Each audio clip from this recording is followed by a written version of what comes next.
Assalamualaikum warahmatullahi wabarakatuh. Kembali lagi bersama saya Ahmad di channel Ahmad PR. Di video kali ini kita kedatangan sebuah paket yang katanya sih viral, teman-teman. Ya, ini adalah si Bolt Orion, tipenya PL100 ya, teman-teman.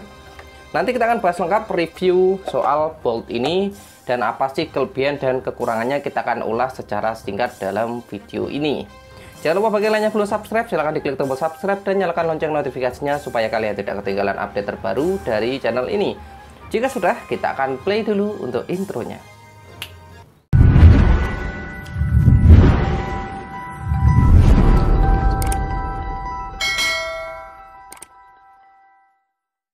Ini adalah unitnya dari Bolt ya, PL100 teman-teman. Kemarin router ini sempat viral.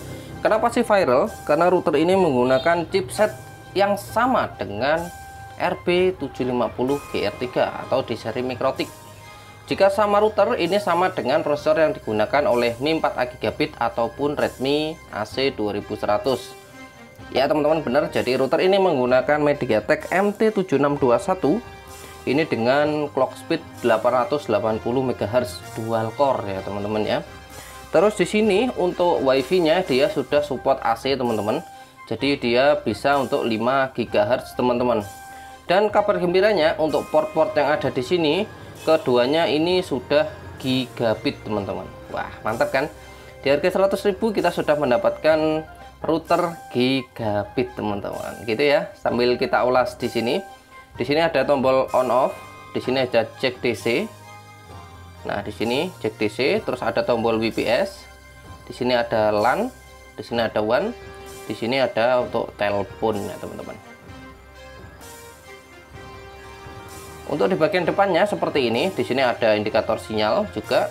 Ada untuk telepon, ada untuk WiFi dan indikator power. Ini ada tulisan Bolt.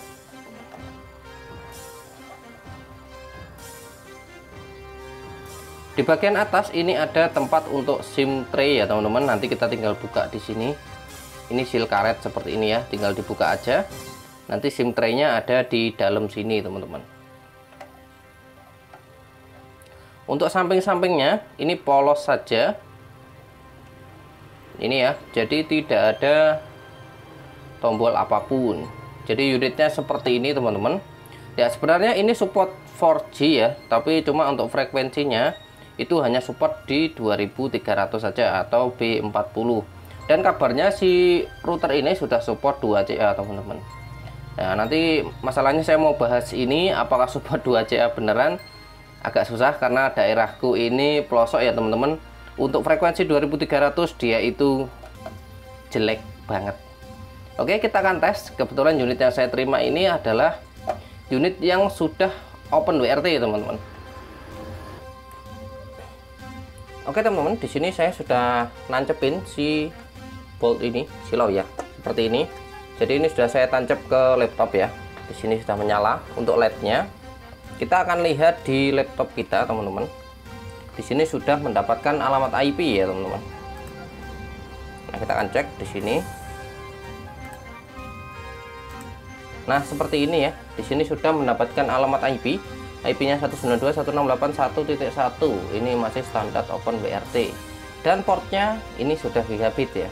Sini ya. Kalian bisa lihat di sini terbaca 1 Gbps, teman-teman. Oke, kita akan intip menunya seperti apa. Kita akan buka untuk alamat lucinya.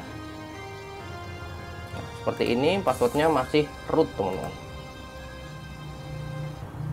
Nah, ya ini ya. Ini modelnya Bolt Orion. Di sini menggunakan MediaTek MT7621 seperti yang saya katakan tadi.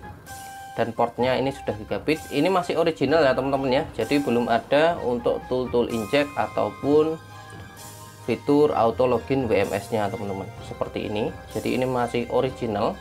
Jadi kalau buat teman-teman nanti yang kepingin menggunakan router ini untuk inject, itu saya sarankan kalian beli yang sudah open WRT teman-teman.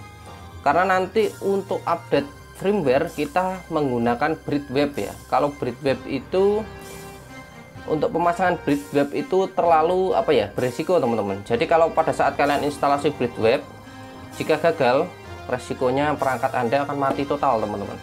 Jadi saya sarankan jika kalian ingin menggunakan ini untuk injek ataupun sebagai open WRT, saya sarankan lebih baik beli yang sudah jadi, yang sudah dipasangi braid web. Toh selisih harganya cuma 50.000 aja sih, gak terlalu banyak untuk selisihnya. Tapi kalau kalian ingin eksperimen, itu silahkan. Jadi saya tidak akan membuat tutorial soal ini ya, pemasangan braid web di sini, karena kebetulan kemarin saya dikasih unitnya ini sudah open WRT teman-teman. Jadi saya nggak bisa praktek. Ini mau tak kembalikan ke ori ya, sayang juga. Oke, saya akan tunjukkan untuk braid webnya itu seperti apa. Jadi kalau kalian nanti mau masuk ke menu braid web, di sini kalian matikan. Di sini ada tombol WPS ya teman-teman ya. Kalian bisa matikan lewat sini. Jadi seperti ini. Jadi ini dimatikan, posisi mati. Kalau kalian ingin masuk ke braid web, di sini kan ada tombol WPS. Kalian tekan ini selama 10 detik. Kita hitung ya. 1, 2, 3, 4, 5, 6, 7, 8, 9, 10. Kita lepas. Nah seperti ini sudah menyala. Dia nanti akan masuk ke braid web teman-teman. Nanti kita bisa upgrade firmware lewat situ ya teman-teman. Kita akan cek. Nah ini adalah braid webnya. Oke, kita buka tab rahasia kalau seperti ini. Oke, jadi menu braid webnya seperti ini teman-teman. Jadi nanti kalian untuk modifikasi itu perlu memasang ini ya. Di sini juga terbaca ya, untuk portnya itu sudah gigabit. Nah ini sudah menggunakan MT7621 sesuai yang saya bahas tadi, seperti ini. Nah jadi di sini ada info CPU. Di sini berbahasa Cina sih. Kemarin ada juga yang share itu berbahasa Inggris, tapi bagi saya nggak masalah karena ini bahasanya masih dapat saya mengerti lah. Di sini untuk pemulihan, kalau kalian mau backup tinggal klik di sini. Ini untuk backup room-nya. Kalau mau reset di sini, bukan di sini resetnya. Nah ini untuk resetnya. Jadi nanti kalau kalian ingin modifikasi room, ganti room, misal mau ganti ke open WRT yang sudah ada tool injeknya, nanti kalian tinggal modifikasi di sini teman-teman.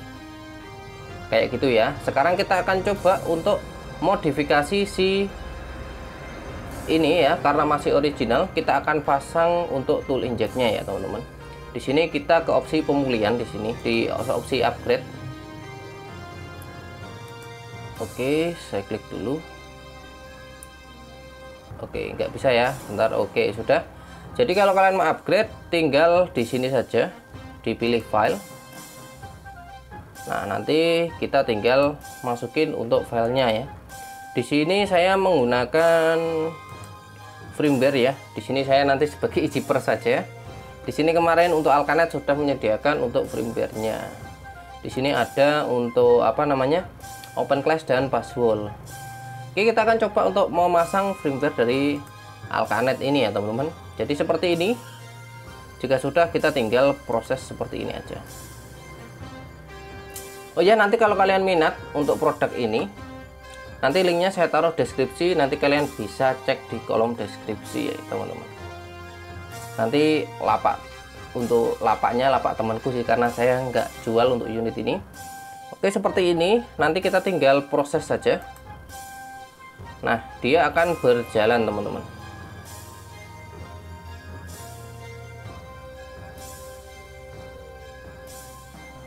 Nah, ini prosesnya akan berjalan secara otomatis teman-teman.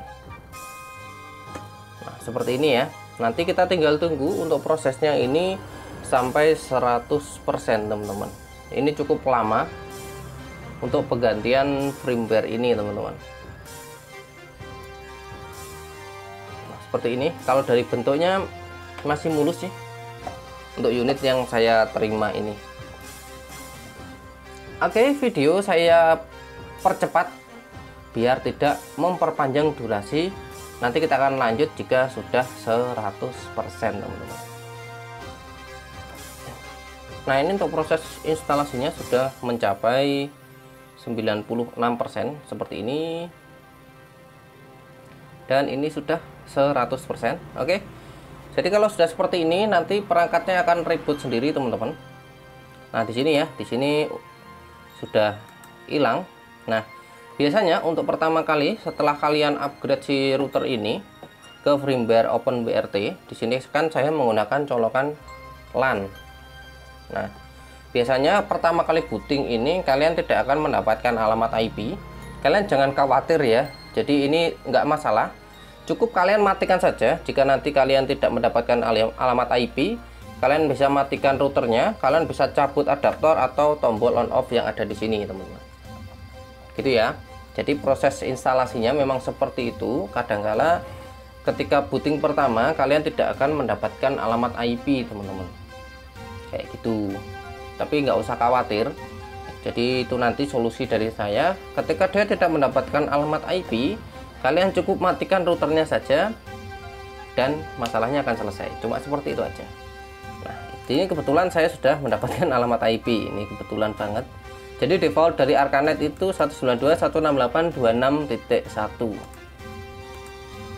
Oke, seperti itu. Jadi kadangkala itu tidak tentu ya teman-teman ya. Kemarin saya nyoba di unit saya satunya itu dia nggak dapat IP. Terus setelah saya reboot baru dia mau dapat IP. Jadi nanti kalau kalian upgrade ke firmware ini, ke firmware mode ini, jika nggak dapat IP silahkan di restart si PL100 nya.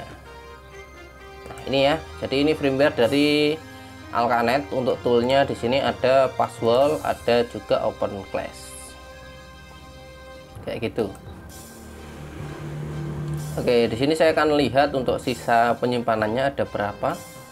Karena ini kebetulan untuk roomnya itu 32 MB. Oh, masih sisa 3,4 MB. Oke. Jadi karena sisanya cuma segini, ini untuk pemasangan config editor kayaknya nggak memungkinkan. Config editor itu butuh sekitar 2 MB. Jadi kalau saya pasang nanti cuma sekitar 1 MB sisanya. Nanti ini tidak akan berjalan maksimal. Jadi nggak bisa kita pasangi untuk config editor. Jadi seperti ini. Ini firmware mod dari Arcanet ya. Nanti untuk linknya juga saya taruh di deskripsi teman-teman. Kita akan masuk ke tahap kesimpulan. Jadi gimana untuk router ini di range harga 100.000, apakah worth it untuk dibeli ya? Oke, sebelum kita menyatakan router ini worth it atau tidak dibeli, saya akan ulas sedikit kelebihan dan kekurangan si router ini. Kelebihan yang pertama, router ini portnya untuk di harga 100 ribuan kita sudah mendapatkan port gigabit ya. Terus yang kedua, di sini untuk wifi nya sudah dual band teman-teman. Jadi support 2,4 ataupun 5 GHz teman-teman.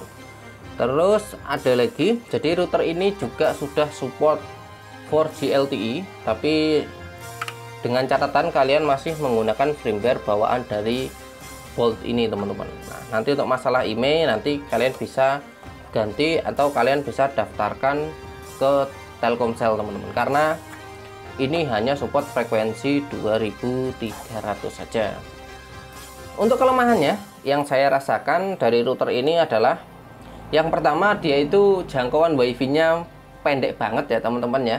Apalagi rumahku yang bersekat-sekat tembok ini, di ini wifi-nya nggak nyampe teman-teman. Itu mungkin sih karena di sini nggak ada antenanya. Itu pengaruh banget sih. Coba nanti rencana sih mau tak mod, tapi karena saya tidak punya antena yang dual band, saya punya cuma antenanya itu adanya yang 2,4. Jadi nanti kalau saya modif sayang di wifi 5 GHz nya. Terus kalau kalian bertanya apakah router ini worth it dipakai untuk injeker atau kaum Gretonger mania, kalau menurutku ini cukup worth it ya untuk pemakaian pribadi, tidak untuk RT RW net. Kalau kalian ini colokin ke mikrotik nggak bisa teman-teman. Karena apa? Karena RAM-nya ini kecil. Jadi kenapa sih kalau ini dimasukkan ke mikrotik lelet? Nah, kalau ini masuk mikrotik, masuk server, otomatis trafficnya itu tinggi teman-teman. Jadi akses yang dibuka itu kan macam-macam karena usernya banyak. Jadi nanti akan memenuhi RAM ini teman-teman. Jadi itu tadi untuk kelebihan dan kekurangan si router ini sudah saya jelaskan. Jadi menurut kalian gimana? Worth it atau tidak router seharga 100 ribuan ini untuk dibeli? Nanti kalian bisa tulis di kolom komentar. Sekian saya pamit, sampai ketemu di video saya selanjutnya. Wassalamualaikum warahmatullahi wabarakatuh.